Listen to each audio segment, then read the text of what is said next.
everybody! It's time once again to don our costumes and talk about something. Huh? Fine.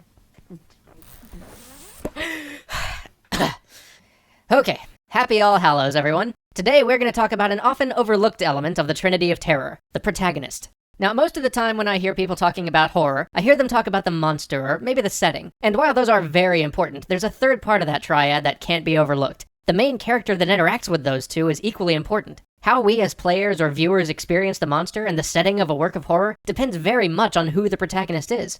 The first thing that's necessary for a successful horror protagonist is that they have to be someone that we can identify with. The more like us they are, the more we can understand the terror they're experiencing. This usually means that the best horror protagonists are average and everyday people like Laurie Strode in Halloween, Harry Mason in Silent Hill, or even William Dyer in At the Mountains of Madness.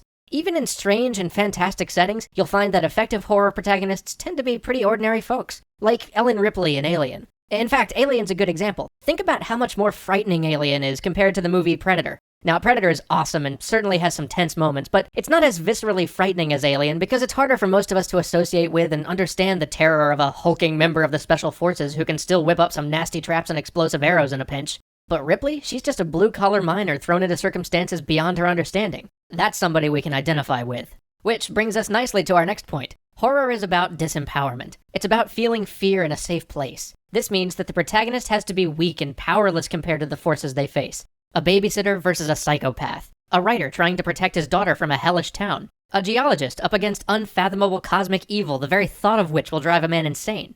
The closer the protagonist comes to matching the power of the forces arrayed against them, the more things drift toward action rather than horror. After all, simply having a monster doesn't qualify something as horror. Horror doesn't come from the monster's mere existence. It's built around the relation between the monster and the main character. This means that the more we empower the protagonist, the more we stray towards making them a cop or a soldier or a criminal, the more helpless we have to make them in the face of the threat we put in front of them. The more disproportionately small they have to seem compared to the forces they come in contact with. Otherwise, you're just going to end up with an action story with some extremely neat baddies.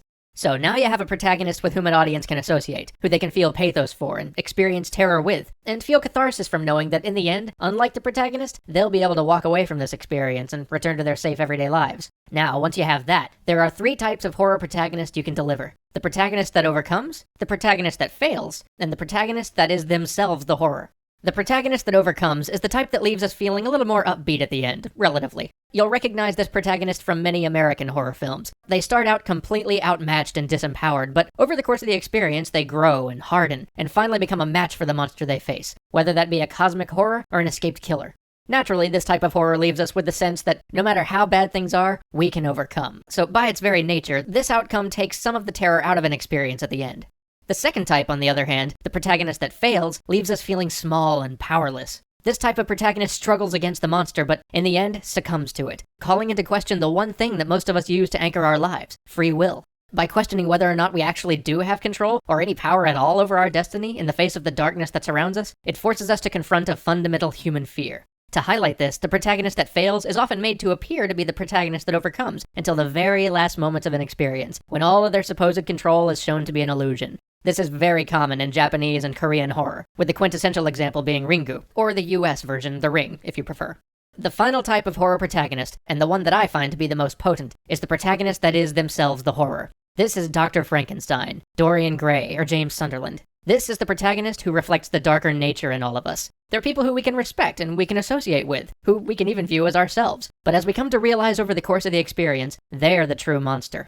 They frighten us and intrigue us because they represent that fine line that holds back our darker impulses. They show us how easily we ourselves might trip to the other side if it weren't for this thin veneer of civilization we all wear. These protagonists leave us shaken. They don't rely on the visceral scares of the other two types, but instead play on some deeper fear. They leave us disturbed, perhaps horrified rather than really frightened, because they ask us to face our own secret desires and the wicked thoughts or primal instincts that flash through our head in that moment before we say to ourselves, "Oh, that's terrible," and shake them off. And to me, this is the experience that's the richest. It's the hardest to pull off well, but when it happens, watching or playing such a protagonist teaches us something about ourselves. Well, I hope you guys enjoyed that. Thanks for watching, and Happy Halloween!